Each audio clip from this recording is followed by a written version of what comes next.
Cozinheiro do Chapéu de Palha é sem dúvidas um dos comandantes mais fortes do mundo. Mesmo ainda não conseguindo bater de frente com o Zoro, o Sanji está bem próximo, especialmente agora que despertou o fator de linhagem do Germa. Com uma grande vontade de servir ao seu capitão e a todas as mulheres do mundo, ele possui um haki do armamento bem treinado e graças a isso, somado às suas características individuais, Sanji é capaz de produzir chamas devastadoras. Pensando nisso, é bem nítido que ele não precisa de nada para continuar crescendo e melhorando. Contudo, é sempre bom pensarmos o que aconteceria caso ele tivesse um auxílio de uma certa frutinha mágica. Ou seja, vocês já sabem como seria se o Sanji tivesse comido uma Akuma no Mi em One Piece. E aqui eu preciso discutir sobre duas grandes possibilidades. A primeira seria Pika Pika no Mi do Almirante Kizaru e a segunda será Rie Rie no Mi do ex-almirante Aokiji. Por ser uma pessoa que apenas usa suas pernas para lutar, muitos sempre o acharam bem parecido com o Botsarino. E pelo almirante usar a Pika Pika no Mi, seria bem interessante caso o cozinheiro a tivesse. Muitos, inclusive, voltaram a levantar essa possibilidade agora durante o arco de Egghead. O Almirante da Luz pode acabar encontrando seu fim, fazendo com que essa fruta acabasse nascendo em outro lugar. Realmente, a Pika Pika no Mi é uma fruta interessante para o cozinheiro, uma vez que daria uma velocidade ainda maior para o Sanji. E se somarmos isso com as suas chamas germas, ele poderia causar um dano capaz de fazer com que seus inimigos fossem devastados rapidamente. Assim como o próprio Kizaru diz, não é nada legal tomar um chute na velocidade da luz. A partir desse ponto eu vou levantar a mesma possibilidade que fiz lá no outro vídeo com a Nami e a Goro Goro no Mi. Vou imaginar que por algum motivo o Sanji tenha conseguido comer essa fruta durante o time skip, fazendo assim com que a saga inicial se mantenha da mesma maneira com as mesmas tragédias e conquistas. Durante o seu treinamento lá no reino de Kamabaka, Sanji teria comido essa fruta sem querer e quando de repente se tocou, ele agora podia se mover a uma velocidade que ninguém lá conseguiria alcançá-lo. Ele usou essa oportunidade para sempre estar fugindo e graças a isso aprimorou as suas habilidades aprendendo o haki. E ao mesmo tempo ele aprendeu o poder de largar o chutão nesse botão de se inscrever do YouTube, porque assim vocês ficarão por dentro do mundo de One Piece e receberão vários tipos de conteúdos como esse daqui. De volta a Shabold e pronto para reencontrar seus companheiros, Sanji tem que provar que logo de cara consegue derrotar um pacifista. Só que dessa vez, ao invés de precisar da ajuda do Zoro, ele chuta o robô com uma força tão intensa que o derrota ali mesmo. Vocês possivelmente conseguem imaginar o Solador surpreso vendo aquela cena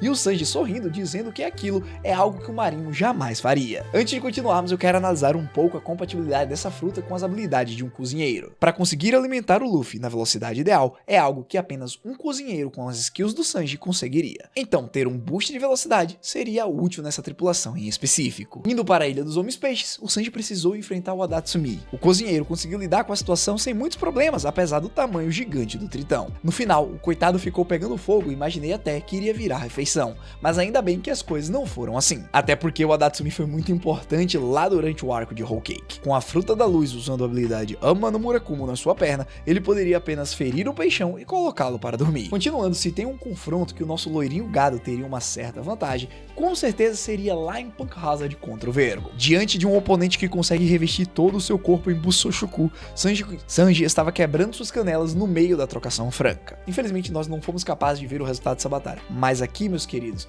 seria diferente. Sanji possivelmente também quebraria sua perna, mas confio muito que na velocidade que ele daria o seu chute, o dano maior seria causado no Vergo, fazendo assim com que ele nem lutasse com o Law mais na frente. Avançando para o rápido confronto com o ex-Chichibukai do Flamengo, Sanji com certeza não precisaria ser salvo pelo Law. Não vou forçar a barra aqui e dizer que o cozinheiro derrotaria o Luffy, porém é bem válido admitirmos que um certo dano seria causado, fazendo com que o Corsário recuasse. Não ia valer a pena continuar naquela luta. Outra coisa interessante é que o Sanji apanharia mais vezes da Nami porque ele ia ficar muito chato. Afinal, ele pode se mover na velocidade da luz e ficar dando em cima dela. Brincadeiras à parte, chegamos em Whole Cake, o arco onde descobrimos a verdade sobre a família Vinsmoke e seguimos com o casamento arranjado. Tivemos a cena triste do cozinheiro ter que trair o seu capitão para fingir que seus laços nunca tinham significado nada. O Luffy, coitado, ia apanhar do mesmo jeito, pois ele não revidou. Ele prometeu que não levantaria um dedo sequer contra o seu companheiro. Nesse mesmo arco, Sanji foi obrigado a salvar a Chiffon, onde ele usou sua velocidade para impedir que o Oven a matasse junto do seu pai. Sinceramente, o cozinheiro já se moveu rápido o suficiente para lidar com esse problema e se saiu muito bem. Com a fruta da luz e usando Yata no Kagami, Oven não sobreviveria ao ataque. O interessante é que durante o casamento, o Sanji entra em luta contra o gênio do Daifuku para proteger a Pudding. Uma dúvida que eu sempre tive e eu sempre me perguntei é por que diachos o cozinheiro não direcionou seus ataques ao filho da Big Mom ao invés de tentar acertar o gênio. Só que aqui não haveria desculpas. Tendo gênio ou não, Daifuku seria derrotado e possivelmente morto, assim como foi com seu irmão, Oven. Apenas por motivo de curiosidade, porque eu sei que muitos aí não sabem, Katakuri, Daifuku e Oven são trigêmeos. Avançando para o ano, as únicas lutas que valem a pena mencionar é a contra Peijuan e o Queen. Em uma das primeiras vezes que o traje de batalha do Germa é utilizado pelo Sanji, ele enfrenta o astro principal na cidade e de certa forma causa bastante dano nele.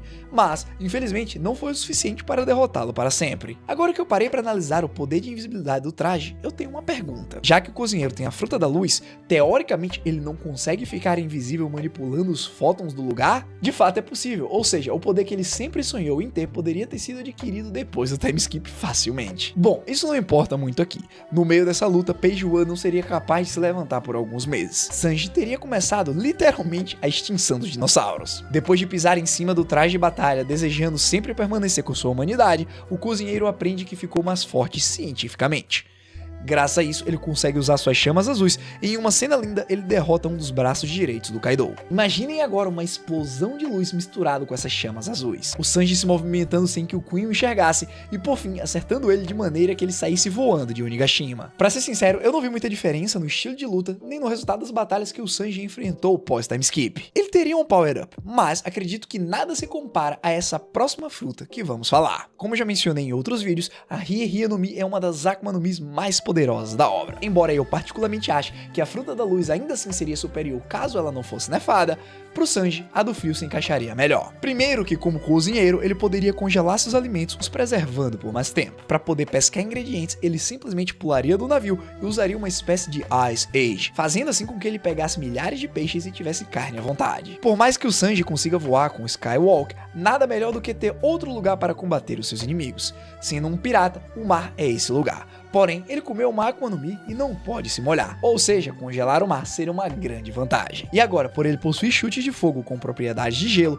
ele poderia causar um choque térmico capaz de derrubar qualquer um, ou até mesmo chutes tão frios capazes de queimar os seus oponentes. Afinal de contas, para muitos que não sabem, gelo queima, tá certo? Na Ilha dos Homens Peixes, a luta contra o Adatsumi seria mais tranquila. Era só congelar o Tritão e tá de boas. Lá em Punk Hazard, Vergo seria feito de picolé ambulante, em uma luta que eu até diria ser mais tranquila do que foi com a Fruta da Luz. Doflamingo possivelmente poderia ter se machucado de verdade. Claro que por possuir o Haki do Rei, ele escaparia, mas nada impediria o Sanji de deixá-lo com ferimentos graves, facilitando assim a vitória do seu capitão. Ou até mesmo se juntar com o LOL naquele ponto para derrotar o Chichibukai. Muitos até duvidariam, mas eu desafio vocês a imaginar essa cena, o LOL mesmo ferido utilizando suas habilidades com a Rune e sua Ope no Mi, e o Sanji utilizando a Rie no Mi e os seus diversos chutes, juntos lutando assim ó, pra conseguir derrotar o Doflamingo.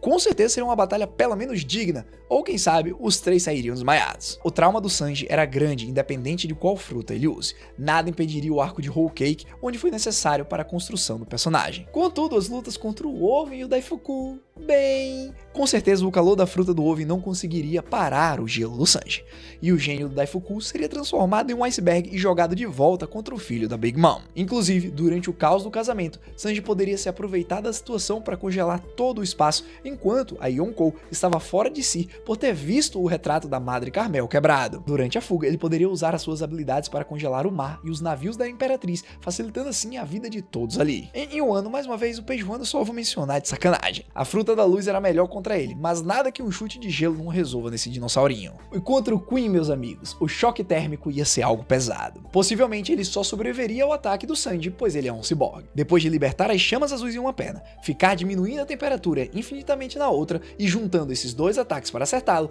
a vitória estaria garantida. Ia depender de onde esse ataque pegasse, Ryokugyu ia ficar sem água para chupar, se é que vocês me entendem. Fora que, independente de combates individuais, ao usar os poderes da Rie no Mi, o cozinheiro conseguiria auxiliar ainda mais o seu bando. Por mais que o gelo não conduza eletricidade em sua forma final, nada impede do Sanji derretê-lo para gerar uma camada condutora e assim criar uma espécie de ataque combinado com a Nami e os Zeus. Seria algo lindo de assistir, porque no final possivelmente ele ia tomar outro tapa na cara. A questão que muitos vão se perguntar depois de chegar até aqui é que se com alguma dessas frutas o Sanji derrotaria o Zoro. Eu diria que depende muito da situação. Com a fruta da luz talvez o Sanji tivesse uma vantagem maior por conta da velocidade, uma vez que em termos de gelo, bem, o Solador apenas cortaria tudo na sua frente. A real é que Haki do Rei imbuído nos ataques faz muita diferença. Claro que em um momento específico, se o Zoro vacilar, o Sanji venceria com essas duas frutas. Mas agora eu pergunto pra vocês, existe alguma fruta a mais que caso o Sanji comesse ele ficaria ainda mais forte? Comenta aí e eu peço que vocês terminem essa história aqui pra mim, pois eu realmente gostaria de saber a visão de vocês nesse confronto entre ele e o Zoro. E pra aqueles que gostam muito dessa série, aconselho a assistirem esse vídeo aqui,